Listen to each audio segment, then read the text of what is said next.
Have you ever wondered what 3000 hertz on FWR sounds like?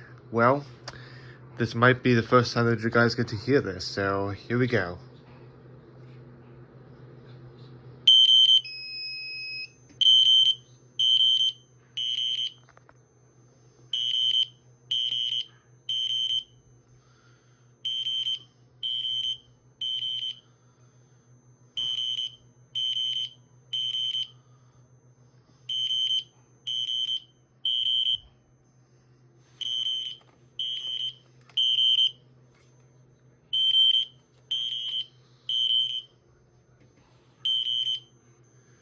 So yeah, so that's what it basically so that's what it sounds like on FWR 3000 hertz. So yeah.